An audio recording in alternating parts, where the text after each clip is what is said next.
Good morning students.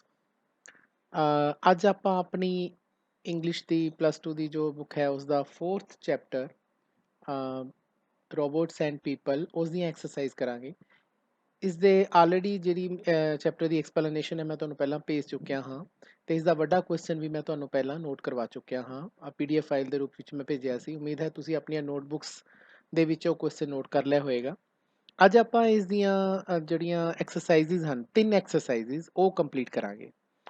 ਨਾਓ ਜਿਹੜਾ robots and people ਹੈ ਇਹ ਆਈਜ਼ਕ ਐਸੀਮੋਵ ਦਾ ਲਿਖਿਆ ਹੋਇਆ ਹੈ। ਆਈਜ਼ਕ ਐਸੀਮੋਵ ਦੇ ਬਾਰੇ ਆਪ ਪੈਰੇ ਦੇ ਵਿੱਚ ਲਿਖਿਆ ਹੋਇਆ ਹੈ ਕਿ ਹੀ ਵਾਜ਼ ਅ ਪ੍ਰੋਲੀਫਿਕ ਰਾਈਟਰ ਆਫ ਸਾਇੰਸ ਫਿਕਸ਼ਨ। ਨਾ ਪ੍ਰੋਲੀਫਿਕ ਦਾ ਮਤਲਬ ਹੁੰਦਾ ਹੈ ਜਿਸਨੇ ਬਹੁਤ ਹੀ ਜ਼ਿਆਦਾ ਲਿਖਿਆ ਹੋਵੇ, ਬਹੁਤ ਜ਼ਿਆਦਾ ਵਰਕਸ ਹੋਣ, ਜਿਸ ਦੀਆਂ ਬਹੁਤ ਜ਼ਿਆਦਾ ਕਿਤਾਬਾਂ ਵਗੈਰਾ ਲਿਖੀਆਂ, ਉਹਨਾਂ ਨੂੰ ਪ੍ਰੋਲੀਫਿਕ ਰਾਈਟਰ ਕਹਿੰਦੇ ਆ। ਉਸ ਨੂੰ ਮਾਸਟਰ ਕਿਹਾ ਗਿਆ ਹੈ ਇਨ ਦਾ ਜ਼ੋਨਰ ਆਫ ਸਾਇੰਸ ਫਿਕਸ਼ਨ। ਇੱਕ ਵਰਡ ਆਇਆ ਹੈ ਜ਼ੋਨਰ। ਜ਼ੋਨਰ ਦਾ ਮਤਲਬ ਹੁੰਦਾ ਹੈ ਕੈਟਾਗਰੀ, ਜਿਵੇਂ ਕੋਈ ਕੈਟਾਗਰੀਆਂ ਆਪਾਂ ਬਣਾ ਦਿੰਦੇ ਹਾਂ ਤੇ ਇਸ ਤਰ੍ਹਾਂ ਸਾਇੰਸ ਫਿਕਸ਼ਨ ਦਾ ਮਤਲਬ ਨਾਵਲਸ, ਜਿਵੇਂ ਸਾਇੰਸ ਦੇ ਨਾਲ ਰਿਲੇਟਡ ਨਾਵਲਸ ਦੀ ਕੈਟਾਗਰੀ ਦੇ ਵਿੱਚ ਉਸ ਨੂੰ ਮਾਸਟਰ ਮੰਨਿਆ ਗਿਆ। ਕਾਫੀ ਸਾਰੀਆਂ ਪਪੂਲਰ ਬੁੱਕਸ ਹੈ ਜੀ ਉਹਦੀਆਂ, ਸਾਇੰਸ ਬੁੱਕਸ ਹੈ ਤੇ ਜਿਵੇਂ ਕਿ ਉਸਨੇ ਬੁੱਕਸ ਦੇ ਨਾਮ ਲਿਖੇ ਹੋਏ ਆ foundation series, Robert series and empire series. ਤੇ ਇਸ ਤੋਂ ਇਲਾਵਾ ਉਸਨੇ ਸ਼ਾਰਟ ਸਟੋਰੀਜ਼ ਵੀ ਲਿਖੀਆਂ ਨੇ ਤੇ ਮਿਸਟਰੀਜ਼ ਵੀ ਲਿਖੀਆਂ ਨੇ। ਨਾ what is the meaning of mysteries ਦਾ ਮਤਲਬ ਜਿਵੇਂ ਸਸਪੈਂਸ ਵਾਲੀਆਂ ਜਿਹੜੀਆਂ ਹੁੰਦੀਆਂ ਨੇ ਜਿਨ੍ਹਾਂ ਦੇ ਵਿੱਚ ਸਸਪੈਂਸ ਹੁੰਦਾ ਹੈ ਵੀ ਆਹ ਹੋਣਾ ਜਾਂ ਆਹ ਹੋਣਾ, ਭੇਦ ਭਰੀਆਂ ਕਹਾਣੀਆਂ ਵੀ ਉਹਨਾਂ ਨੇ ਲਿਖੀਆਂ ਨੇ। ਤਾਂ ਹੁਣ ਆਪਾਂ ਇਸ ਚੈਪਟਰ ਦੀਆਂ 3 ਐਕਸਰਸਾਈਜ਼ ਕਰਾਂਗੇ।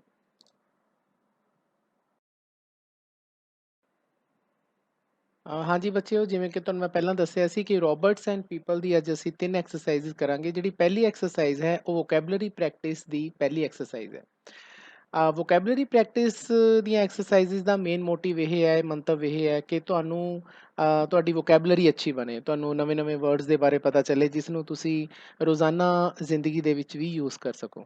ਤਾਂ ਜਿਹੜੀ ਪਹਿਲੀ ਐਕਸਰਸਾਈਜ਼ ਹੈ ਉਹ ਕਿਸ ਦੇ ਨਾਲ ਸੰਬੰਧਿਤ ਹੈ? Adverb of frequency. ਇਹ ਮੈਂ ਤੁਹਾਨੂੰ ਦੱਸਦਾ ਕਿ ਇਹ ਪੇਜ ਨੰਬਰ 39 ਤੇ ਹੈ। ਇਹ ਤੁਸੀਂ ਆਪਣੀ ਬੁੱਕ ਦੇ ਪੇਜ ਨੰਬਰ 39 ਤੇ ਜਾ ਕੇ ਇਹ ਐਕਸਰਸਾਈਜ਼ ਦੇਖ ਸਕਦੇ ਹੋ। ਕਿਉਂਕਿ ਇੱਥੇ ਪੇਜ ਨੰਬਰ ਸ਼ੋ ਨਹੀਂ ਹੋ ਰਿਹਾ ਤਾਂ ਮੈਂ ਇੱਥੇ ਆ ਪੇਜ ਨੰਬਰ 39 ਲਿਖਤਾ। ਤਾਂ ਇਹ ਜਿਹੜੀ ਪਹਿਲੀ ਐਕਸਰਸਾਈਜ਼ ਹੈ ਮੈਂ ਜਿਵੇਂ ਤੁਹਾਨੂੰ ਦੱਸ ਰਿਹਾ ਕਿ ਇਹ ਐਡਵਰਬ ਆਫ ਫ੍ਰੀਕੁਐਂਸੀ ਦੇ ਬੇਸ ਤੇ ਹੈ ਵੀ ਆਪਾਂ ਨੇ ਇਸ ਦੇ ਵਿੱਚ ਜਿਹੜੇ ਆ ਬ੍ਰੈਕਟ ਦੇ ਵਿੱਚ ਵਰਡਸ ਲਿਖੇ ਹੋਏ ਨੇ ਇਹ ਐਡਵਰਬ ਆਫ ਫ੍ਰੀਕੁਐਂਸੀ ਨੇ। ਆਪਾਂ ਨੇ ਇਸ ਨੂੰ ਕੀ ਕਰਨਾ ਹੈ ਕਿ ਜਿਹੜਾ ਇਹ ਸੈਂਟੈਂਸ ਹੈ ਇਸ ਦੇ ਵਿੱਚ ਇਨਸਰਟ ਕਰਨਾ ਹੈ, ਮਤਲਬ ਕਿ ਇਹਦੇ ਵਿੱਚ ਪਾਣਾ ਹੈ, ਇਹ ਦੇਖ ਕੇ ਕਿ ਕਿੱਥੇ ਫਿੱਟ ਆਉਂਦਾ ਹੈ। ਤਾਂ ਬੇਟਾ ਪਹਿਲਾਂ ਇਹ ਕੰਮ ਕਰਨ ਤੋਂ ਪਹਿਲਾਂ ਸਾਨੂੰ ਪਤਾ ਹੋਣਾ ਚਾਹੀਦਾ ਹੈ ਕਿ ਐਡਵਰਬ ਆਫ ਫ੍ਰੀਕੁਐਂਸੀ ਹੁੰਦੀ ਕੀ ਹੈ। ਐਡਵਰਬ ਆਫ ਫ੍ਰੀਕੁਐਂਸੀ ਤੋਂ ਵੀ ਪਹਿਲਾਂ ਸਾਨੂੰ ਇਹ ਪਤਾ ਹੋਣਾ ਚਾਹੀਦਾ ਹੈ ਕਿ ਐਡਵਰਬ ਕੀ ਹੁੰਦੀ ਹੈ। ਤਾਂ ਵਰਬ ਦੀ ਜਿਹੜੀ ਵਿਸ਼ੇਸ਼ਤਾ ਦੱਸੇ ਉਸ ਨੂੰ ਅਸੀਂ ਐਡਵਰਬਸ ਕਹਿੰਦੇ ਹਾਂ। ਵਰਬ ਕੀ ਹੁੰਦੀ ਹੈ? ਕਿਰਿਆ, ਉਹ ਸ਼ਬਦ ਜਿਨ੍ਹਾਂ ਤੋਂ ਸਾਨੂੰ ਕਿਸੇ ਕੰਮ ਦੇ ਹੋਣ ਦਾ ਪਤਾ ਚੱਲਦਾ ਹੈ, ਅਸੀਂ ਉਸ ਨੂੰ ਵਰਬਸ ਕਹਿੰਦੇ ਹਾਂ। ਪਰ ਜੇਕਰ ਕੋਈ ਸ਼ਬਦ ਉਸ ਵਰਬ ਦੇ ਅੱਗੇ ਜਾਂ ਪਿੱਛੇ ਆ ਕੇ ਉਸ ਦੀ ਵਿਸ਼ੇਸ਼ਤਾ ਦੱਸਦਾ ਹੈ ਕਿ ਕੰਮ ਕਿਵੇਂ ਹੋ ਰਿਹਾ ਹੈ ਤਾਂ ਅਸੀਂ ਉਸ ਨੂੰ ਐਡਵਰਬਸ ਕਹਿੰਦੇ ਹਾਂ। ਮੈਂ ਤੁਹਾਨੂੰ ਇੱਕ ਸਿੰਪਲ ਐਗਜ਼ਾਮਪਲ ਸਮਝਾਉਣਾ ਹੈ। ਮੈਂ ਤੁਹਾਨੂੰ ਇੱਕ ਐਗਜ਼ਾਮਪਲ ਦੇ ਲਿਖ ਕੇ ਸਮਝਾਉਣ ਦੀ ਕੋਸ਼ਿਸ਼ ਕਰਦਾ ਕਿ ਐਡਵਰਬਸ ਹੁੰਦੀਆਂ ਕੀ ਹੈ। I walk slowly, ਇੱਕ ਸਿੰਪਲ ਸੈਂਟੈਂਸ ਹੈ। ਜੇ ਆਪਾਂ ਦੇਖੀਏ ਇਹਦੇ ਚ ਸਬਜੈਕਟ I ਹੈ, walk ਇਹਦੇ ਚ verb ਹੈ ਕਿਉਂਕਿ ਕੰਮ ਹੋ ਰਿਹਾ ਹੈ ਚੱਲਣ ਦਾ। ਜਿਹੜਾ slowly ਸ਼ਬਦ ਹੈ ਇਹ ਐਡਵਰਬ ਹੈ। ਕਿਸ ਤਰ੍ਹਾਂ ਕਿ ਮੈਂ ਚੱਲਦਾ ਹਾਂ slowly, ਹੌਲੀ ਹੌਲੀ, ਤਾਂ ਮੈਂ ਹੌਲੀ ਹੌਲੀ ਚੱਲਦਾ ਹਾਂ। ਤਾਂ ਜੇ ਤੁਸੀਂ ਦੇਖੋ ਤਾਂ ਜਿਹੜਾ ਸਲੋਲੀ ਸ਼ਬਦ ਹੈ ਇਹ ਵਾਕ ਦੇ ਪਿੱਛੇ ਆ ਗਿਆ। ਇਸ ਨੇ ਇਸ ਨੂੰ ਦੱਸਤਾ ਕਿ ਮੈਂ ਵਾਕਿੰਗ ਕਰਦਾ ਕਿਵੇਂ ਹਾਂ, ਮਤਲਬ ਉਸ ਦੀ ਵਿਸ਼ੇਸ਼ਤਾ ਦੱਸਦੀ ਕਿ ਮੇਰੀ ਵਾਕਿੰਗ ਕਿਸ ਤਰ੍ਹਾਂ ਦੀ ਹੈ। ਤਾਂ ਮੈਂ ਹੌਲੀ ਹੌਲੀ ਚੱਲਦਾ ਹਾਂ। ਤਾਂ ਇੱਥੇ ਜਿਹੜਾ ਸਲੋਲੀ ਸ਼ਬਦ ਆ ਗਿਆ ਇਹ ਕੀ ਹੋ ਗਈ ਜੀ? ਇਹ ਐਡਵਰਬ ਹੋ ਗਈ, ਕਿਰਿਆ ਵਿਸ਼ੇਸ਼ਣ। ਇਸ ਨੂੰ ਪੰਜਾਬੀ ਚ ਆਪਾਂ ਕਿਰਿਆ ਵਿਸ਼ੇਸ਼ਣ ਕਹਿੰਦੇ ਹਾਂ। ਤੇ ਵਾਕ ਇਹਦੇ ਚ ਕਿਰਿਆ ਹੋ ਗਈ ਤੇ ਜਿਹੜਾ ਸਾਡਾ ਆਏ ਹੈ ਸਬਜੈਕਟ ਹੈ ਜੋ ਕਰਤਾ ਹੈ, ਜੋ ਮਤਲਬ ਤੁਹਾਨੂੰ ਪਤਾ ਹੀ ਹੈ, ਤੁਸੀਂ 6ਵੀਂ ਕਲਾਸ ਤੋਂ ਕਰ ਰਹੇ ਹੋ। ਜੇ ਮੈਂ ਇਹਦੇ ਚ ਥੋੜੀ ਜਿਹੀ ਚੀਜ਼ ਹੋਰ ਐਡ ਕਰਦਾ, ਮੈਂ ਇਸ ਤਰ੍ਹਾਂ ਲਿਖਦਾ ਇਹਨੂੰ ਕਿ ਆਈ ਆਲਵੇਜ਼ ਵਾਕ slowly। मैं थोड़ा जिहा चेंज करता ਇਹ सेंटेंस। मैं की करता walk ਦੇ ਅੱਗੇ ਇੱਕ ਹੋਰ word ਲਾਤਾ always। always ਦਾ ਮਤਲਬ ਤੁਹਾਨੂੰ ਸਾਰਿਆਂ ਨੂੰ ਪਤਾ ਹੁੰਦਾ ਹੈ ਹਮੇਸ਼ਾ, ਠੀਕ ਹੈ। ਮੈਂ ਹਮੇਸ਼ਾ ਹੌਲੀ ਹੌਲੀ ਚੱਲਦਾ ਹਾਂ।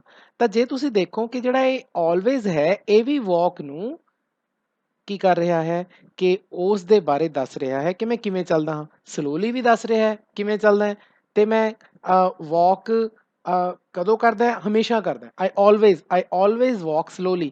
ਇਹਦਾ ਮਤਲਬ ਜਿਹੜਾ ਆਲਵੇਜ਼ ਸ਼ਬਦ ਹੈ ਇਹ ਵੀ ਵਾਕ ਨੂੰ ਕੀ ਕਰ ਰਿਹਾ, ਉਸਦੀ ਵਿਸ਼ੇਸ਼ਤਾ ਦੱਸ ਰਿਹਾ। ਦੋਨੇ ਸ਼ਬਦ ਆਲਵੇਜ਼ ਤੇ ਸਲੋਲੀ ਵਾਕ ਦੀ ਵਿਸ਼ੇਸ਼ਤਾ ਦੱਸ ਰਹੇ ਨੇ। ਮੇਰੀ ਵਿਸ਼ੇਸ਼ਤਾ ਨਹੀਂ ਦੱਸ ਰਹੇ, ਮੇਰੀ ਵਾਕ ਦੀ ਵਿਸ਼ੇਸ਼ਤਾ ਦੱਸ ਰਹੇ ਨੇ। ਵਾਕ ਇੱਥੇ ਕੰਮ ਹੋ ਰਿਹਾ ਹੈ ਤਾਂ ਕੰਮ ਹੋਣ ਦੀ ਵਿਸ਼ੇਸ਼ਤਾ ਦੱਸੀ ਜਾ ਰਹੀ ਹੈ, ਪਰ ਆਲਵੇਜ਼ ਜਿਹੜੀ ਹੈ ਇਹ ਵਾਕ ਤੋਂ ਅੱਗੇ ਆ ਗਈ, ਸਲੋਲੀ ਵਾਕ ਦੇ ਪਿੱਛੇ ਆ ਗਈ। ਇਹ ਦੋਨੀ ਐਡਵਰਬਸ ਨੇ, ਦੋਨੀ ਕਿਰਿਆ ਵਿਸ਼ੇਸ਼ਣ ਨੇ, ਆਲਵੇਜ਼ ਵੀ ਤੇ ਸਲੋਲੀ ਵੀ। ਪਰ ਇਹਦੇ ਵਿੱਚ ਜਿਹੜਾ ਆਲਵੇਜ਼ ਸ਼ਬਦ ਹੈ ਇਹ ਸਾਨੂੰ ਇਹ ਦੱਸ ਰਿਹਾ ਕਿ ਮੈਂ ਵਾਕ ਕਦੋਂ ਕਰਦਾ ਹੈ ਜਾਂ ਕਿੰਨੀ ਵਾਰੀ ਕਰਦਾ, ਕਿੰਨੀ ਵਾਰੀ। ਤਾਂ ਕਿੰਨੀ ਵਾਰੀ ਦਾ ਮਤਲਬ ਆਲਵੇਜ਼, ਹਮੇਸ਼ਾ। ਤਾਂ ਇਸ ਦਾ ਮਤਲਬ ਇਹ ਜਿਹੜਾ ਆਲਵੇਜ਼ ਸ਼ਬਦ ਹੈ ਇਹ ਕੀ ਹੈ ਜੀ, ਐਡਵਰਬ ਆਫ ਫ੍ਰੀਕੁਐਂਸੀ। ਜਿਹੜਾ ਸਲੋਲੀ ਸ਼ਬਦ ਹੈ ਨਾ ਇਹ ਐਡਵਰਬ ਆਫ ਮੈਨਰ ਹੈ। ਇਹਨੂੰ ਆਪਾਂ ਕਹਿੰਦੇ ਆ ਐਡਵਰਬ ਆਫ ਮੈਨਰ। ਮੈਨਰ ਦਾ ਮਤਲਬ ਕਿਸ ਤਰ੍ਹਾਂ, ਕਿਸ ਤਰੀਕੇ ਨਾਲ। ਪਰ ਕਿਵੇਂ ਦੀ ਸਾਡੀ ਮਤਲਬ ਆਉਂਦੀ ਹੈ ਉਹ ਹੁੰਦਾ ਸਾਡਾ ਐਡਵਰਬ ਆਫ ਫ੍ਰੀਕੁਐਂਸੀ। ਤਾਂ ਸਾਡੀ ਜਿਹੜੀ ਐਕਸਰਸਾਈਜ਼ ਹੈ ਬੇਟਾ ਉਹ ਐਡਵਰਬ ਆਫ ਫ੍ਰੀਕੁਐਂਸੀ ਤੇ ਬੇਸਡ ਹੈ। ਮੈਂ ਇੱਕ ਸਿੰਪਲ ਜਿਹਾ ਸੈਂਟੈਂਸ ਲੈ ਕੇ ਤੁਹਾਨੂੰ ਸਮਝਾਉਣ ਦੀ ਕੋਸ਼ਿਸ਼ ਕੀਤੀ ਹੈ। ਹੁਣ ਆਪਾਂ ਆਪਣੀਆਂ 12 ਦੀਆਂ 12 ਜਿਹੜੀਆਂ ਸੈਂਟੈਂਸਿਸ ਹੈ ਉਹ ਦੇਖਾਂਗੇ ਕਿ ਆਹ ਜਿਹੜੇ ਸਾਡੇ ਸ਼ਬਦ ਦੱਸੇ ਹੋਏ ਆ, ਜਿਵੇਂ ਆਫਨ ਹੈ, ਸਮਟਾਈਮਸ ਹੈ, ਨੈਵਰ ਹੈ, ਯੂਜ਼ਲੀ ਹੈ, ਸਮਟਾਈਮਸ, ਆਲਵੇਜ਼। ਆ ਦੇਖੋ ਆਲਵੇਜ਼ ਸ਼ਬਦ ਆ ਗਿਆ, ਆਪਾਂ ਆਲਵੇਜ਼ ਸ਼ਬਦ ਇੱਥੇ ਯੂਜ਼ ਕੀਤਾ ਹੈ। यूजली है, नेवर है, एवर है, यूजली, समटाइम्स, सेल्डम। ये सारे वर्ड्स की ने जी, these are all adverbs of frequency. ये सारियां एडवर्ब्स ने ते किहड़ियां एडवर्ब्स ने, एडवर्ब्स ऑफ फ्रीक्वेंसी। ਤਾਂ ਅਸੀਂ ਪਹਿਲਾ ਸੈਂਟੈਂਸ ਲੈਨੇ ਹਾਂ। he listens to the news early in the morning। ਤਾਂ ਬੇਟਾ ਐਡਵਰਬ ਆਫ ਫ੍ਰੀਕੁਐਂਸੀ ਦਾ ਮਤਲਬ ਮੈਂ ਤੁਹਾਨੂੰ ਦੱਸਤਾ ਕਿ ਕੋਈ ਕੰਮ ਹੋ ਰਿਹਾ ਹੈ, ਕਿੰਨੀ ਵਾਰੀ ਹੋ ਰਿਹਾ ਹੈ, ਮਤਲਬ ਇਹਦਾ ਇੱਕ ਆਨਸਰ ਹੁੰਦਾ ਹੈ। ਆਮ ਤੌਰ ਤੇ ਜੇ ਤੁਸੀਂ ਐਡਵਰਬ ਆਫ ਫ੍ਰੀਕੁਐਂਸੀ ਦੇਖੋ ਤਾਂ ਇਹ ਸਾਰੇ ਜਿੰਨੇ ਵੀ ਸੈਂਟੈਂਸਿਸ ਨੇ ਆਮ ਤੌਰ ਤੇ ਇਹ ਸਿੰਪਲ ਪ੍ਰੈਜ਼ੈਂਟ ਟੈਂਸ ਦੇ ਵਿੱਚ ਯੂਜ਼ ਕੀਤੇ ਜਾਂਦੇ ਹਨ। ਜਿਹੜੀ ਐਡਵਰਬ ਆਫ ਫ੍ਰੀਕੁਐਂਸੀ ਹੈ ਆਮ ਤੌਰ ਤੇ ਪਾਸਟ ਵੀ ਆਪਾਂ ਯੂਜ਼ ਕਰ ਸਕਦੇ ਹਾਂ, ਲੇਕਿਨ ਇਹ ਆਮ ਤੌਰ ਤੇ ਸਿੰਪਲ ਪ੍ਰੈਜ਼ੈਂਟ ਟੈਂਸ ਦੇ ਵਿੱਚ ਯੂਜ਼ ਕੀਤੇ ਜਾਂਦੇ। ਜੇ ਤੁਸੀਂ ਸਾਰੇ ਸੈਂਟੈਂਸ ਦੇਖੋ ਇਹ ਸਾਰੇ ਸਿੰਪਲ ਪ੍ਰੈਜ਼ੈਂਟ ਟੈਂਸ ਵੀ ਹਨ, ਜਿਵੇਂ ਪਹਿਲਾ ਵੀ ਹੈ, ਦੂਸਰਾ, ਤੀਸਰਾ, ਚੌਥਾ, ਪੰਜਵਾਂ, ਛੇਵਾਂ, ਸਾਰੇ ਆਲਮੋਸਟ ਜਿਹੜੇ ਹੈਗੇ ਨੇ ਉਹ ਸਿੰਪਲ ਪ੍ਰੈਜ਼ੈਂਟ ਟੈਂਸ ਨੇ। ਕੋਈ ਅਫਰਮੇਟਿਵ ਨੇ, ਕੋਈ ਨੈਗੇਟਿਵ ਨੇ ਜਾਂ ਇੰਟਰੋਗੇਟਿਵ ਨੇ, ਠੀਕ ਹੈ, ਪ੍ਰਸ਼ਨਵਾਚਕ ਨੇ। ਤਾਂ ਆਮ ਤੌਰ ਤੇ ਜਿਹੜੀ ਐਡਵਰਬ ਆਫ ਫ੍ਰੀਕੁਐਂਸੀ ਹੈ ਉਹ ਸਿੰਪਲ ਪ੍ਰੈਜ਼ੈਂਟ ਟੈਂਸ ਦੇ ਵਿੱਚ ਯੂਜ਼ ਹੁੰਦੀ ਹੈ। ਸਿੰਪਲ ਪ੍ਰੈਜ਼ੈਂਟ ਟੈਂਸ ਤੁਹਾਨੂੰ ਪਤਾ ਹੀ ਹੈ, ਜਦੋਂ ਸਬਜੈਕਟ ਦੇ ਨਾਲ ਸਾਡੀ ਵਰਬ ਦੇ ਨਾਲ ਪਹਿਲੀ ਫਾਰਮ ਲੱਗੀ ਹੁੰਦੀ ਹੈ ਤੇ ਐਸ ਔਰ ਈਐਸ ਵੀ ਕਈ ਵਾਰੀ ਉਹਦੇ ਪਿੱਛੇ ਆ ਜਾਂਦਾ ਹੈ ਤੇ ਬਾਅਦ ਚ ਆਬਜੈਕਟ ਲੱਗਿਆ ਹੁੰਦਾ ਹੈ, ਤੇ ਇਹ ਸਾਡਾ ਸਿੰਪਲ ਪ੍ਰੈਜ਼ੈਂਟ ਟੈਂਸ ਹੁੰਦਾ ਹੈ। ਅਸੀਂ ਪਹਿਲਾ ਸੈਂਟੈਂਸ ਕਰਦੇ ਹਾਂ ਕਿ he listens to the news early in the morning. ਹੁਣ ਜੇ ਆਪਾਂ ਦੇਖੀਏ ਇਹਦੇ ਚ ਜਿਹੜੀ ਮੇਨ ਵਰਬ ਹੈ ਉਹ ਸੁਣਨ ਦੀ ਆ ਰਹੀ ਹੈ ਕਿ ਮੈਂ ਸਵੇਰੇ ਸਵੇਰੇ ਖਬਰਾਂ ਸੁਣਦਾ ਹਾਂ। ਇਹ ਸਾਡੀ ਵਰਬ ਹੈ, ਮੇਨ ਵਰਬ ਲਿਸਨ, ਠੀਕ ਹੈ। ਹੁਣ ਇਹ ਜਿਹੜਾ ਆਫਨ ਸ਼ਬਦ ਹੈ ਕਿੱਥੇ ਆਏਗਾ, ਮੈਂ ਅਕਸਰ। ਆਫਨ ਦਾ ਮਤਲਬ ਮੈਂ ਅਕਸਰ ਜਿਹੜਾ ਹੈ news early in the morning ਸੁਣਦਾ ਹਾਂ। ਤਾਂ ਬੇਟਾ ਇੱਥੇ ਇੱਕ ਰੂਲ ਯਾਦ ਰੱਖ ਲਓ, ਜੇਕਰ ਸਾਡੇ ਸੈਂਟੈਂਸ ਦੇ ਵਿੱਚ ਇੱਕੋ ਮੇਨ ਵਰਬ ਆਈ ਹੈ, ਉਹਦੇ ਨਾਲ ਕੋਈ ਹੈਲਪਿੰਗ ਵਰਬ ਨਹੀਂ ਆਈ, ਤਾਂ ਅਸੀਂ ਜਿਹੜੀ ਐਡਵਰਬ ਆਫ ਫ੍ਰੀਕੁਐਂਸੀ ਹੈ ਅਸੀਂ ਉਸ ਨੂੰ ਜਿਹੜੀ ਹੈ ਸਬਜੈਕਟ ਦੇ ਪਿੱਛੇ ਤੇ ਮੇਨ ਵਰਬ ਦੇ ਅੱਗੇ ਪਾਣੀ ਹੈ। ਮਤਲਬ ਕਿ ਆਹ ਚੀਜ਼ ਤੇ ਇੱਥੇ ਆਏਗੀ ਇਹ, he often listens to the news early in the morning. ਤਾਂ ਮੈਂ ਇੱਥੇ ਤੁਹਾਨੂੰ ਇੱਥੇ ਦੱਸ ਦਿੰਦਾ ਕਿ ਤੁਸੀਂ ਆਹ ਜਿਹੜਾ ਆਫਨ ਸ਼ਬਦ ਹੈ ਇੱਥੇ ਪਾਣਾ ਹੈ, he often listens to the news early in the morning. Clear ਹੈ ਜੀ। ਆਫਨ ਸ਼ਬਦ ਕਿੱਥੇ ਆਏਗਾ, ਹੀ ਤੋਂ ਬਾਅਦ। ਤਾਂ ਇਸ ਨੂੰ ਇਸ ਤਰ੍ਹਾਂ ਲਿਖ ਦੇਣਾ ਹੈ ਇਸ ਦੇ ਆਨਸਰ ਦੇ ਵਿੱਚ, ਕਿਉਂਕਿ ਅਸੀਂ ਇਹੀ ਦੱਸਣਾ ਹੈ ਕਿ ਆਹ ਜਿਹੜੀ ਐਡਵਰਬ ਆਫ ਫ੍ਰੀਕੁਐਂਸੀ ਹੈ ਇਹਨੂੰ ਅਸੀਂ ਪੂਰੇ ਸੈਂਟੈਂਸ ਦੇ ਵਿੱਚ ਕਿੱਥੇ ਪਾਣਾ ਹੈ। ਤਾਂ ਅਸੀਂ ਹੀ ਤੋਂ ਬਾਅਦ ਪਾਵਾਂਗੇ, ਲਿਸਨ ਤੋਂ ਪਹਿਲਾਂ ਪਾਵਾਂਗੇ। ਹੁਣ ਅਸੀਂ ਦੂਸਰਾ ਸੈਂਟੈਂਸ ਦੇਖਦੇ ਹਾਂ, ਦੇ ਰੀਡ ਸਟੋਰੀ ਬੁੱਕਸ। ਦੇਖੋ ਉਹ ਸਟੋਰੀ ਬੁੱਕਸ ਪੜ੍ਹਦੇ ਹਨ, ਪ੍ਰੈਜ਼ੈਂਟ ਟੈਂਸ ਹੈ ਜੀ। ਸਮਟਾਈਮਸ ਪਾਣਾ ਸਾਨੇ, ਕਦੇ ਕਦੇ। ਕਿੰਨੀ ਵਾਰੀ, ਕਦੇ ਕਦੇ। ਤੁਹਾਨੂੰ ਮੈਂ ਦੱਸਿਆ ਨਾ ਐਡਵਰਬ ਆਫ ਫ੍ਰੀਕੁਐਂਸੀ ਦਾ ਮਤਲਬ ਕੀ ਹੈ ਕਿ ਕਿੰਨੀ ਵਾਰੀ, ਹਾਊ ਆਫਨ ਇਹਦਾ ਆਨਸਰ ਹੁੰਦਾ ਹੈ। ਤਾਂ ਸਮਟਾਈਮਸ ਕਦੇ ਕਦੇ ਪੜ੍ਹਦੇ ਨੇ। ਤਾਂ ਹੁਣ ਇਹ ਸ਼ਬਦ ਕਿੱਥੇ ਆਵੇ, ਫੇਰ ਦੇਖੋ ਇਹਦੇ ਚ ਮੇਨ ਵਰਬ ਸਾਡੀ ਰੀਡ ਹੈ, ਕੋਈ ਹੋਰ ਵਰਬ ਨਹੀਂ ਆਈ, ਨਾ ਕੋਈ ਹੈਲਪਿੰਗ ਵਰਬ ਆਈ ਹੈ। ਤਾਂ ਜਿਹੜਾ ਸਮਟਾਈਮਸ ਹੈ ਕਿੱਥੇ ਆ ਜਾਏਗਾ, ਦੇ ਤੋਂ ਬਾਅਦ। ਦੇ ਸਮਟਾਈਮਸ ਰੀਡ ਸਟੋਰੀ ਬੁੱਕਸ। ਤਾਂ ਤੁਸੀਂ ਸਬਜੈਕਟ ਤੋਂ ਪਿੱਛੇ ਪਾ ਦੇਣਾ ਦੇ ਤੋਂ ਬਾਅਦ ਦੇ ਸਮਟਾਈਮਸ ਰੀਡ ਸਟੋਰੀ ਬੁੱਕਸ। ਤੀਸਰੇ ਤੇ ਆ ਜਾਂਦੇ ਆ ਜੀ, ਲੀਲਾ ਗੈਟਸ ਐਂਗਰੀ। ਲੀਲਾ ਕਦੇ ਵੀ ਲੀਲਾ ਨਾਰਾਜ਼ ਹੋ ਜਾਂਦੀ ਹੈ, ਠੀਕ ਹੈ, ਨਾਰਾਜ਼ ਹੋ ਗਈ ਹੋ ਜਾਂਦੀ ਹੈ। ਤਾਂ ਇੱਥੇ ਨੈਵਰ ਜਿਹੜਾ ਹੈ ਐਡਵਰਬ ਆਫ ਫ੍ਰੀਕੁਐਂਸੀ ਹੈ, ਇਹ ਸਾਨੇ ਐਡਵਰਬ ਪਾਣੀ ਹੈ ਇੱਥੇ ਪੂਰੇ ਸੈਂਟੈਂਸ। ਕਿੱਥੇ ਆਏਗੀ? ਫਿਰ ਸਿੰਪਲ ਹੈ ਜੀ, ਗੈਟਸ ਇੱਕੋ ਹੀ ਵਰਬ ਆਈ ਹੈ ਸਾਡੀ ਮੇਨ ਵਰਬ, ਤਾਂ ਸੇਮ ਪਹਿਲਾਂ ਦੀ ਤਰ੍ਹਾਂ ਇਹ ਜਿਹੜੀ ਨੈਵਰ ਕਿੱਥੇ ਆ ਜਾਏਗਾ? ਲੀਲਾ ਤੋਂ ਬਾਅਦ, ਗੈਟਸ ਤੋਂ ਪਹਿਲਾਂ। ਮੈਂ ਇੱਥੇ ਲਿਖ ਵੀ ਦਿੰਦਾ ਤੁਹਾਡੇ ਲਈ ਤਾਂ ਕਿ ਤੁਹਾਨੂੰ ਕਲੀਅਰ ਹੋ ਜਾਏ ਕਿ ਇਹਦਾ ਆਨਸਰ ਕੀ ਆਏਗਾ। ਲੀਲਾ ਨੈਵਰ gets angry। ਚਲੋ, ਤੇ ਇਸ ਤਰ੍ਹਾਂ ਦਾ ਤੁਸੀਂ ਆਨਸਰ ਲਿਖ ਦੇਣਾ। ਚੌਥਾ ਸੈਂਟੈਂਸ ਹੈ ਜੀ, ਮੀਰਾ ਇਜ਼ ਵੈਰੀ ਫ੍ਰੈਂਡਲੀ। ਤਾਂ ਇੱਕ ਸ਼ਬਦ ਹੈ ਯੂਜ਼ਲੀ, ਠੀਕ ਹੈ, ਇਹ ਤੁਸੀਂ ਕਿੱਥੇ ਪਾਓਗੇ? ਯੂਜ਼ਲੀ ਜਿਹੜਾ ਸ਼ਬਦ ਹੈ ਇਹ ਐਡਵਰਬ ਆਫ ਫ੍ਰੀਕੁਐਂਸੀ ਹੈ। ਤਾਂ ਦੇਖੋ ਤੁਸੀਂ ਧਿਆਨ ਨਾਲ ਸਾਡੀ ਜਿਹੜੀ ਮੇਨ ਵਰਬ ਹੈ ਉਹ ਇਜ਼ ਹੈ। ਆਮ ਤੌਰ ਤੇ ਯੂਜ਼ਲੀ ਸ਼ਬਦ ਹੈ ਨਾ ਜਿਹੜਾ, ਇਹ ਤੁਸੀਂ ਪਿੱਛੇ ਵੀ ਪਾ ਸਕਦੇ ਹੋ, ਕਈ ਵਾਰੀ ਲੋਕ ਅੱਗੇ ਵੀ ਪਾ ਦਿੰਦੇ ਨੇ। Usually Meera is very friendly ਜਾਂ ਮੀਰਾ ਇਜ਼ ਵੈਰੀ ਫ੍ਰੈਂਡਲੀ ਜਿਹੜਾ ਹੈ ਇਹ ਸ਼ਬਦ ਤੁਸੀਂ ਅੱਗੇ ਪਾ ਸਕਦੇ ਹੋ। ਤਾਂ ਇਹਦਾ ਮਤਲਬ ਤੁਸੀਂ ਇਸ ਨੂੰ ਜਾਂ ਅੱਗੇ ਜਾਂ ਤੁਸੀਂ ਫਿਰ ਉਹੀ ਤਰੀਕਾ Meera usually is very friendly ਇੱਥੇ ਪਾ ਸਕਦੇ ਹੋ ਜਿਵੇਂ ਸਬਜੈਕਟ ਤੋਂ ਬਾਅਦ। ਕਲੀਅਰ ਹੈ ਜੀ। ਫਿਫਥ ਹੈ, ਆਈ ਟੇਕ ਸ਼ੂਗਰ ਇਨ ਮਾਈ ਟੀ। ਫਿਰ ਉਹੀ ਗੱਲ ਜੀ, ਟੇਕ ਸਾਡੀ ਇੱਕੋ ਹੀ ਵਰਬ ਆਈ ਹੈ, ਮੈਂ ਟੀ ਦੇ ਵਿੱਚ ਮਿੱਠਾ ਲੈਂਦਾ ਹਾਂ, ਤਾਂ ਆਈ ਸਮਟਾਈਮਸ ਫਿਰ ਉਸੇ ਤਰ੍ਹਾਂ ਵਰਬ ਤੋਂ ਪਹਿਲਾਂ ਤੇ ਸਬਜੈਕਟ ਤੋਂ ਬਾਅਦ, I sometimes take sugar in my tea. My grandfather goes for a walk in the evening. ਦੇਖੋ ਆਲਵੇਜ਼ ਸ਼ਬਦ ਅਸੀਂ ਯੂਜ਼ ਕਰਿਆ ਸੀਗਾ ਇੱਥੇ, ਤਾਂ ਜਿਵੇਂ ਅਸੀਂ ਸਬਜੈਕਟ ਤੋਂ ਬਾਅਦ ਆਲਵੇਜ਼ ਪਾਇਆ ਸੀ ਤਾਂ ਅਸੀਂ ਫਿਰ ਆਲਵੇਜ਼ ਸਬਜੈਕਟ ਤੋਂ ਬਾਅਦ ਹੀ ਪਾਵਾਂਗੇ। ਤੇ ਸਬਜੈਕਟ ਕਿੱਥੇ ਹੈ ਜੀ? ਮਾਈ ਗ੍ਰੈਂਡਫਾਦਰ, ਤੇ ਇੱਥੇ ਆ ਜਾਏਗਾ ਜੀ ਮਾਈ ਗ੍ਰੈਂਡਫਾਦਰ ਤੋਂ ਬਾਅਦ ਆ ਜਗ੍ਹਾ ਤੇ ਆ ਜਾਏਗਾ। My grandfather always goes for a walk in the evening. ਅੱਗੇ ਆ ਗਿਆ ਜੀ, Seema helps her mother in the kitchen. ਫਿਰ ਯੂਜ਼ਲੀ ਆ ਗਿਆ, ਫਿਰ ਸੇਮ ਯੂਜ਼ਲੀ ਤੁਸੀਂ ਸੀਮਾ ਤੋਂ ਬਾਅਦ ਹੀ ਪਾਓ ਕਿਉਂਕਿ ਹੀ ਹੈਲਪਸ ਸਾਡੀ ਮੇਨ ਵਰਬ ਹੈ, ਤਾਂ Seema usually helps her mother in the kitchen. They watch TV in the afternoon. Never ਸ਼ਬਦ ਪਾਣਾ ਹੈ, ਕਦੇ ਵੀ ਨਹੀਂ, ਤਾਂ ਤੁਸੀਂ ਫੇਰ ਦੇ never watch TV in the afternoon subject ਤੋਂ ਬਾਅਦ, ਸਬਜੈਕਟ ਸਾਡਾ ਦੇ ਹੈ, ਇਸ ਤੋਂ ਬਾਅਦ ਸਾਡਾ ਨੈਵਰ ਆ ਜਾਏਗਾ, they never watch TV. Have you been to Mumbai. ਹੁਣ ਤੁਸੀਂ ਧਿਆਨ ਨਾਲ ਦੇਖੋ ਕਿ ਬੇਟਾ ਇਹ ਹੁਣ ਤੱਕ ਆਪਾਂ ਜਿਹੜੇ ਉੱਪਰ ਵਾਲੇ 8 ਸੈਂਟੈਂਸਿਸ ਕਰੇ ਸੀ ਉਹ ਸਾਰੇ ਹਾਂ ਵਾਚਕ ਸੀਗੇ। ਉਹਦੇ ਮਤਲਬ ਵਿੱਚ ਉਹਦੇ ਵਿੱਚ ਕੋਈ ਸਾਡਾ ਪ੍ਰਸ਼ਨਵਾਚਕ ਨਹੀਂ ਹੈ, ਲੇਕਿਨ ਇਹ ਜਿਹੜਾ 9th ਸੈਂਟੈਂਸ ਹੈ ਇਹ ਇੰਟਰੋਗੇਟਿਵ ਹੈ, ਪ੍ਰਸ਼ਨਵਾਚਕ ਹੈ।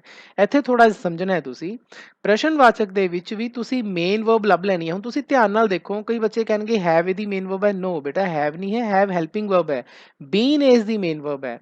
ਵਾਸ ਵਰ ਬੀਨ ਤੀਸਰੀਆਂ, ਇਜ਼ ਐਮ ਆਰ ਵਾਸ ਵਰ ਬੀਨ ਵਰਬ ਦੀਆਂ ਫਾਰਮਸ ਹੁੰਦੀਆਂ, ਤੀਸਰੀ ਲੱਗੀ ਹੋਈ ਹੈ। ਤਾਂ ਤੁਸੀਂ ਇਸ ਨੂੰ ਕਿੱਥੇ ਪਾਣਾ ਹੈ? ਮੇਨ ਵਰਬ ਤੋਂ ਪਹਿਲਾਂ। ਤਾਂ ਐਵਰ ਜਿਹੜਾ ਹੈ ਉਹ ਬੀਨ ਤੋਂ ਪਹਿਲਾਂ ਆ ਜਾਏਗਾ, ਯੂ ਤੋਂ ਬਾਅਦ ਆਏਗਾ। ਤਾਂ have you ever been to Mumbai, ਮੈਂ ਇੱਥੇ ਲਿਖ ਵੀ ਦਿੰਦਾ ਤੁਹਾਡੇ ਲਈ,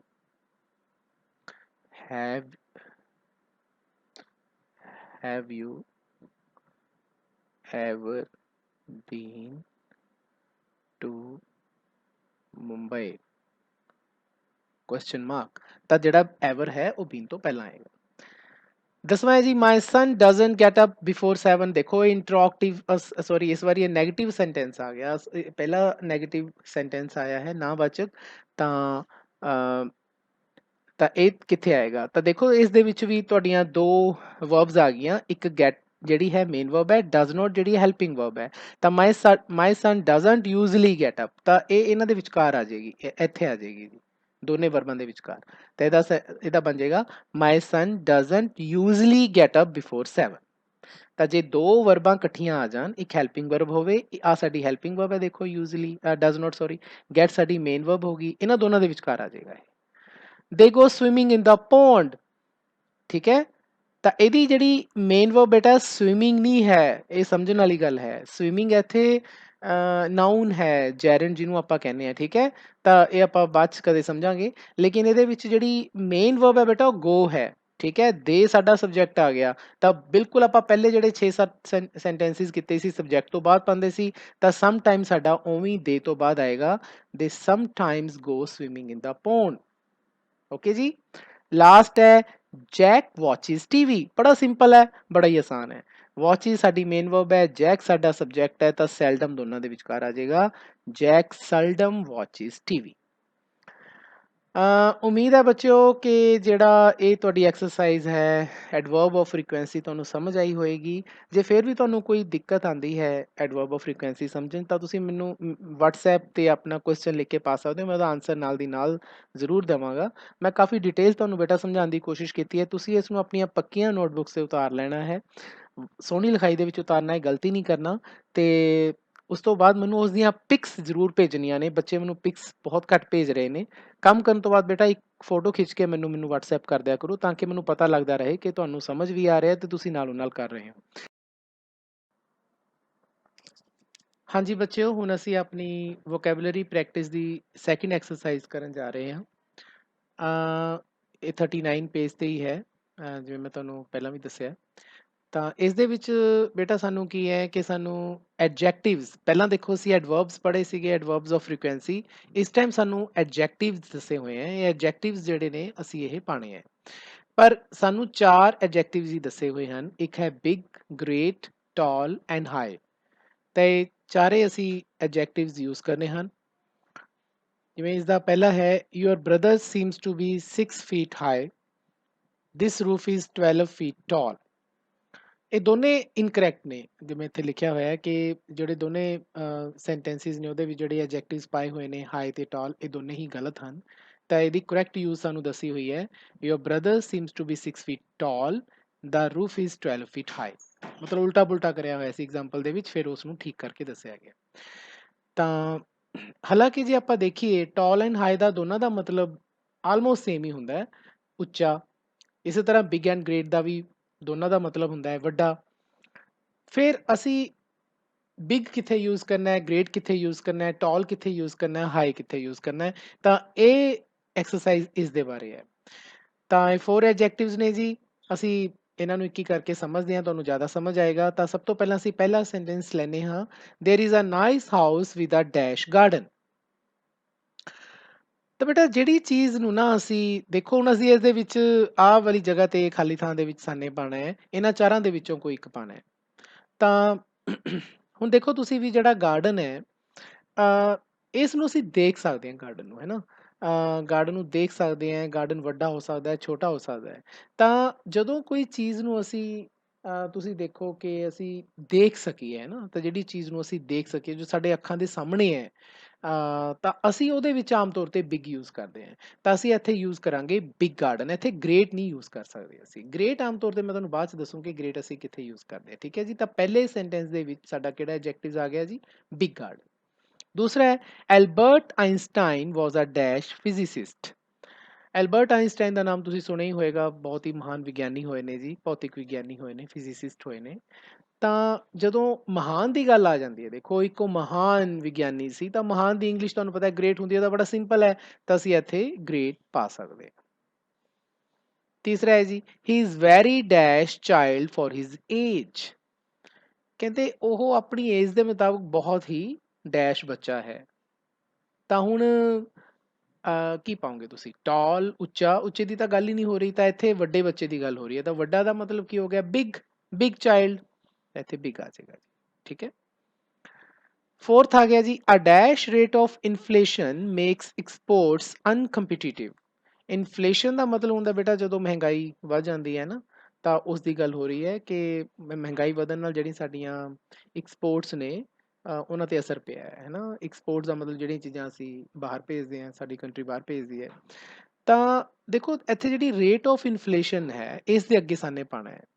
ਤਾਂ ਮੈਂ ਤੁਹਾਨੂੰ ਦੱਸਿਆ ਸੀ ਕਿ ਜਿਹੜੀ ਚੀਜ਼ ਨੂੰ ਅਸੀਂ ਦੇਖ ਸਕਦੇ ਹਾਂ ਉਹਦੇ ਲਈ ਆਮ ਤੌਰ ਤੇ ਅਸੀਂ ਬਿਗ ਯੂਜ਼ ਕਰ ਲੈਂਦੇ ਹਾਂ, ਲੇਕਿਨ ਜਿਹੜੀ ਚੀਜ਼ ਨੂੰ ਅਸੀਂ ਸਿਰਫ ਤੁਸੀਂ ਲਾਓ ਵੀ ਅਸੀਂ ਦੇਖ ਨਹੀਂ ਸਕਦੇ, ਸਿਰਫ ਇੱਕ ਤੁਸੀਂ ਲਾਓ ਵੀ ਅਸੀਂ ਮਹਿਸੂਸ ਕਰ ਸਕਦੇ ਹਾਂ ਨਾ, ਤਾਂ ਅਸੀਂ ਉਹਦੇ ਅੱਗੇ ਗ੍ਰੇਟ ਪਾਉਂਦੇ ਹਾਂ। A great rate of inflation makes exports uncompetitive. ਤਾਂ ਇਹਦਾ ਇਹ ਆਏਗਾ ਜੀ। ਤਾਂ ਹੁਣ ਅਸੀਂ ਅੱਗੇ ਚੱਲਦੇ ਹਾਂ। ਫਿਫਥ ਹੈ ਜੀ my father is 6 feet dash. ਤਾਂ ਹੁਣ ਇੱਥੇ ਜਾਂ ਤਾਂ ਟੌਲ ਆਏਗਾ ਜਾਂ ਜਿਹੜਾ ਚੌਥਾ ਸ਼ਬਦ ਸਾਡਾ ਸੀ ਹਾਈ ਉਹ ਆਏਗਾ। ਤਾਂ ਬੇਟਾ ਇੱਥੇ ਟੌਲ ਆਏਗਾ। ਜਦੋਂ ਸਾਨੂੰ ਐਗਜ਼ੈਕਟ ਮੈਜ਼ਰਮੈਂਟ ਦਿੱਤੀ ਹੁੰਦੀ ਹੈ ਨਾ 6 ਫੀਟ ਟਾਲ, ਤਾਂ ਅਸੀਂ ਉੱਥੇ ਟਾਲ ਯੂਜ਼ ਕਰਦੇ ਹਾਂ। ਟਾਲ ਦਾ ਬੇਸਿਕਲੀ ਮਤਲਬ ਹੁੰਦਾ ਹੈ ਜਦੋਂ ਅਸੀਂ ਜਨਰਲ ਸਾਇੰਸ ਦੇ ਵਿੱਚ ਯੂਜ਼ ਕਰਦੇ ਹਾਂ, ਉਹਨੂੰ ਆਮ ਭਾਸ਼ਾ ਦੇ ਵਿੱਚ ਯੂਜ਼ ਕਰਦੇ ਹਾਂ। Romi is making a dash mistake. Mistake ਅਸੀਂ ਇਸ ਨੂੰ ਮਤਲਬ ਕੋਈ ਗਲਤੀ ਕੀਤੀ ਹੈ ਕਿਸੇ ਨੇ, ਹੈ ਨਾ, ਤਾਂ ਉਹਨੇ ਇੱਕ ਵੱਡੀ ਗਲਤੀ ਕੀਤੀ ਹੈ, ਮਹਾਨ ਗਲਤੀ ਨਹੀਂ ਕੀਤੀ, ਤਾਂ ਬਿਗ ਆਏਗਾ ਜੀ, big mistake. Can you see the trees behind the river? ਕੀ ਤੁਸੀਂ ਰਿਵਰ ਦੇ ਪਿੱਛੇ ਖੜੇ ਖੜੇ ਵੱਡੇ ਦਰਖਤਾਂ ਨੂੰ ਦੇਖ ਸਕਦੇ ਹੋ? ਵੱਡੇ ਦੀ ਗੱਲ ਆ ਰਹੀ ਹੈ, ਬਿਗ ਆ ਗਿਆ। The city has a dash level of pollution. ਬਹੁਤ ਜ਼ਿਆਦਾ ਪੋਲਿਊਸ਼ਨ ਵੱਧ ਗਿਆ। ਠੀਕ ਹੈ, ਮੈਂ ਤੁਹਾਨੂੰ ਦੱਸਿਆ ਕਿ ਲੈਵਲ ਆਫ ਪੋਲਿਊਸ਼ਨ ਕੀ ਹੈ, ਕਿ ਇਹ ਚੀਜ਼ ਅਸੀਂ ਮਹਿਸੂਸ ਕਰ ਸਕਦੇ ਹਾਂ ਕਿ ਪੋਲਿਊਸ਼ਨ ਵੱਧ ਗਿਆ ਨਾ। ਜਦੋਂ ਫੀਲਿੰਗ ਵਾਲੀਆਂ ਚੀਜ਼ਾਂ ਆਉਂਦੀਆਂ ਨੇ, ਇਸ ਤਰ੍ਹਾਂ ਦੀਆਂ ਜਿਹੜੀਆਂ ਚੀਜ਼ਾਂ ਆਉਂਦੀਆਂ ਉਹਨਾਂ ਦੇ ਅੱਗੇ ਕੀ ਪਾਵਾਂਗੇ ਜੀ? Great. This coat is not dash enough. Coat ਇੰਨਾ ਵੱਡਾ ਨਹੀਂ ਹੈ, ਵੱਡੇ ਦੀ ਗੱਲ ਆ ਗਈ, ਬਿਗ।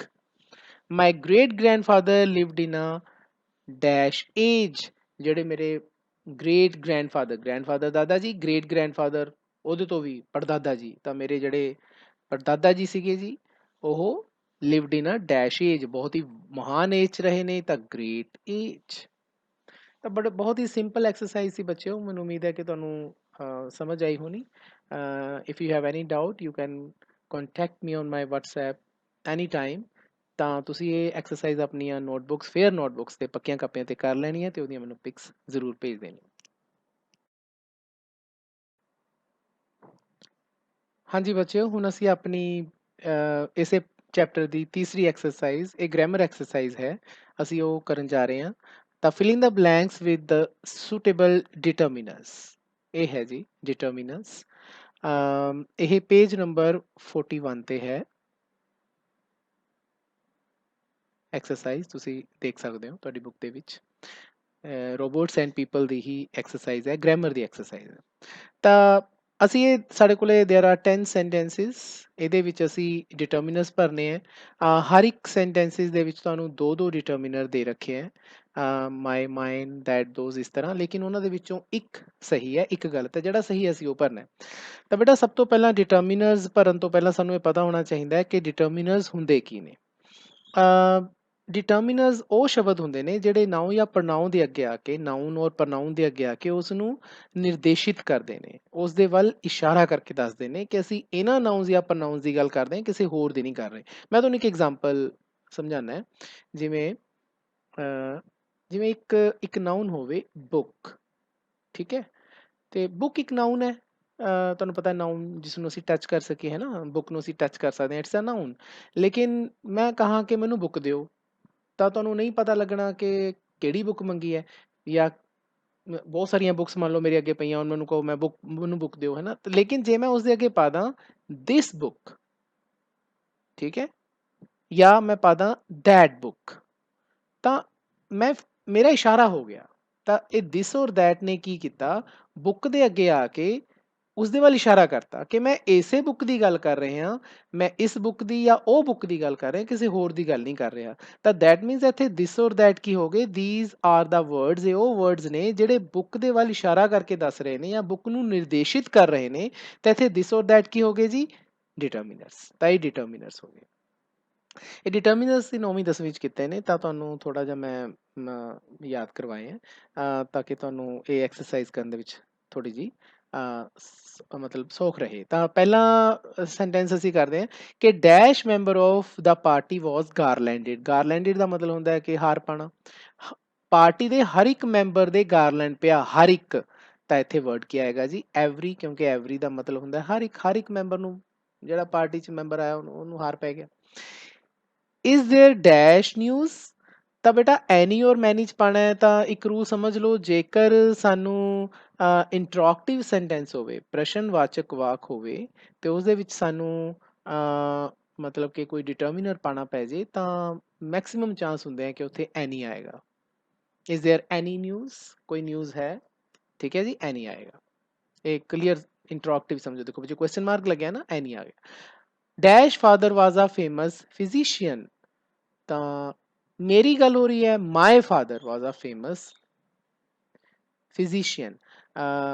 ਨਾਓ ਮਾਈ ਕਿਉਂ ਆਇਆ, ਮਾਈਨ ਕਿਉਂ ਨਹੀਂ ਆਇਆ ਬੇਟਾ? ਕਿਉਂਕਿ ਮਾਈ ਜਿਹੜਾ ਹੈਗਾ ਇਹ ਇਹ ਜਦੋਂ ਆਪਾਂ ਯੂਜ਼ ਕਰ ਰਹੇ ਹਾਂ ਸਟਾਰਟਿੰਗ ਦੇ ਵਿੱਚ ਇਸ ਨੂੰ ਸਬਜੈਕਟਿਵ ਮਤਲਬ ਇਸ ਨੂੰ ਅਸੀਂ ਸਬਜੈਕਟ ਦੇ ਤੌਰ ਤੇ ਯੂਜ਼ ਕਰ ਰਹੇ ਹਾਂ ਤਾਂ ਮਾਈ ਆਏਗਾ। ਮਾਈਨ ਆਬਜੈਕਟਿਵ ਕੇਸ ਹੁੰਦਾ ਹੈ, ਇਹਨੂੰ ਆਬਜੈਕਟ ਦੇ ਤੌਰ ਤੇ ਯੂਜ਼ ਹੁੰਦਾ ਹੈ। Number 4 dash horse runs very fast. ਇੱਕ ਹੋਰਸ ਦੀ ਗੱਲ ਹੋ ਰਹੀ ਹੈ, ਜ਼ਿਆਦਾ ਹੋਰਸ ਦੀ ਤਾਂ ਗੱਲ ਹੀ ਨਹੀਂ ਹੋ ਰਹੀ, ਤਾਂ ਦੋਜ਼ ਆ ਹੀ ਨਹੀਂ ਸਕਦਾ ਬਿਕੋਜ਼ ਦੋਜ਼ ਦਾ ਮਤਲਬ ਹੁੰਦਾ ਜ਼ਿਆਦਾ। ਤਾਂ ਇੱਥੇ ਕੀ ਆਏਗਾ ਜੀ that horse runs very fast। Dash books ਲਾਏ ਸਕੈਟਰਡ ਇਨ ਦਾ ਰੂਮ। ਹੁਣ ਇੱਥੇ ਬੁక్స్ ਜ਼ਰੂਰ ਹੈ ਲੇਕਿਨ ਸਾਨੇ ਹਰ ਪਾਣਾ ਜਾਂ ਹਰਜ਼ ਪਾਣਾ, ਉਹੀ ਗੱਲ ਆ ਗਿਆ ਸਬਜੈਕਟਿਵ ਕੇਸ ਹੈ, ਸਬਜੈਕਟ ਦੇ ਤੌਰ ਤੇ ਪਾਣਾ ਹੈ ਤਾਂ ਸਬਜੈਕਟਿਵ ਕੇਸ ਕੀ ਹੁੰਦਾ ਜੀ ਹਰ ਬੁక్స్। ਹਰਜ਼ ਨਹੀਂ ਆ ਸਕਦਾ ਕਿਉਂਕਿ ਹਰਜ਼ ਆਬਜੈਕਟਿਵ ਕੇਸ ਚ ਆਉਂਦਾ ਹੈ, ਆਬਜੈਕਟ ਵਾਲੀ ਜਗ੍ਹਾ ਤੇ ਆਉਂਦਾ ਹੈ। ਤਾਂ ਇੱਥੇ ਸਬਜੈਕਟਿਵ ਕੇਸ ਹੈ ਤਾਂ ਅਸੀਂ ਹਰ ਪਾਵਾਂਗੇ। Please lend me dash money. ਮੈਨੂੰ ਕੁਝ ਪੈਸਾ ਦਿਓ, ਕੁਝ ਪੈਸਾ ਦਿਓ, ਮੰਗ ਰਿਹਾ ਪੈਸਾ ਤਾਂ ਸਮ ਮਨੀ, ਮੈਨੂੰ ਕੁਝ ਪੈਸੇ ਦਿਓ। She has dash daughters. ਦੋ ਡਾਟਰਸ ਦੀ ਗੱਲ ਹੋ ਰਹੀ ਹੈ, ਟੂ ਐਂਡ ਟਵਾਈਸ ਦਾ ਮਤਲਬ ਦੋ ਹੁੰਦਾ ਹੈ ਨਾ, ਲੇਕਿਨ ਇੱਥੇ ਟੂ ਹੀ ਆਏਗਾ, ਟਵਾਈਸ ਨਹੀਂ ਆਏਗਾ ਬਿਕੋਜ਼ ਇੱਥੇ ਕਲੀਅਰ ਹੈ ਦੋ ਡਾਟਰਸ ਦੀ ਗੱਲ ਆ ਰਹੀ ਹੈ। ਇੱਥੇ ਦੋ ਵਾਰੀ ਦੀ ਗੱਲ ਨਹੀਂ ਆ ਰਹੀ, ਦੋ ਦੀ ਗੱਲ ਆ ਰਹੀ ਹੈ। Consult your doctor in case of any difficulty. ਕੋਈ ਵੀ ਡਿਫਿਕਲਟੀ ਹੋਵੇ ਤਾਂ ਆਪਣੇ ਡਾਕਟਰ ਨੂੰ ਕੰਸਲਟ ਕਰੋ, ਉਹਦੀ ਸਲਾਹ ਲਓ। ਐਨੀ।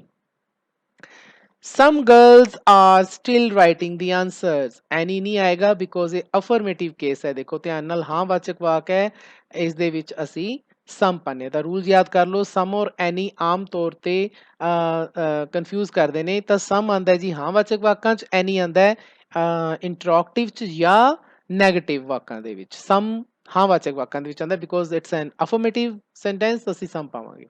Only dash persons came to witness the match. ਹੁਣ ਧਿਆਨ ਨਾਲ ਸਮਝੋ, ਫਿਊ ਆ ਫਿਊ ਦੋਨਾਂ ਦਾ ਮਤਲਬ ਕੁਝ ਹੁੰਦਾ ਹੈ। ਕੁਝ ਬੰਦੇ ਮੈਚ ਦੇਖਣ ਆਏ। ਜੇਕਰ ਅਸੀਂ ਫਿਊ ਪਾਵਾਂਗੇ ਤਾਂ ਇਹਦਾ ਮਤਲਬ ਕੋਈ ਨਹੀਂ ਆਇਆ। ਫਿਊ ਦਾ ਮਤਲਬ ਹੁੰਦਾ ਹਮੇਸ਼ਾ ਨੈਗੇਟਿਵ ਸੈਂਸ 'ਚ, ਤੇ ਆ ਫਿਊ ਦਾ ਮਤਲਬ ਹੁੰਦਾ ਹਮੇਸ਼ਾ ਪੋਜ਼ਿਟਿਵ ਸੈਂਸ 'ਚ। ਦੋਨਾਂ ਦਾ ਮਤਲਬ ਕੁਝ ਹੈ। ਜੇ ਮੈਂ ਇੱਥੇ ਐਂ ਕਹਾਂ ਕਿ only few persons came to witness the match, ਤੇ ਇਹਦਾ ਮਤਲਬ ਕੋਈ ਵੀ ਮੈਚ ਦੇਖਣ 'ਚ ਨਹੀਂ ਆਇਆ, ਕੋਈ ਵੀ ਬੰਦਾ ਮੈਚ ਦੇਖਣ ਨਹੀਂ ਆਇਆ, ਬਿਕੋਜ਼ ਮੈਂ ਇੱਥੇ ਨੈਗੇਟਿਵ ਸੈਂਸ 'ਚ ਯੂਜ਼ ਕਰ ਲਿਆ ਫਿਊ। ਪਰ ਜਦੋਂ ਮੈਂ ਆ ਫਿਊ ਯੂਜ਼ ਕਰ ਲਿਆ, ਇਹਦਾ ਮਤਲਬ ਕੁਝ ਬੰਦੇ ਆਏ। Only a few persons came to witness the match, ਕੁਝ ਪਰਸਨਸ। ਤਾਂ ਕਿਉਂਕਿ ਅਸੀਂ ਇਸ ਨੂੰ ਅਫਰਮੇਟਿਵ ਟੈਂਸ ਯੂਜ਼ ਕਰਨਾ, ਅਫਰਮੇਟਿਵ ਸੈਂਸ ਯੂਜ਼ ਕਰਨਾ, ਤਾਂ ਅਸੀਂ ਆ ਫਿਊ ਪਾਵਾਂਗੇ। ਤਾਂ ਇਹਦਾ ਆਨਸਰ ਕੀ ਹੋ ਗਿਆ ਜੀ, ਆ ਫਿਊ।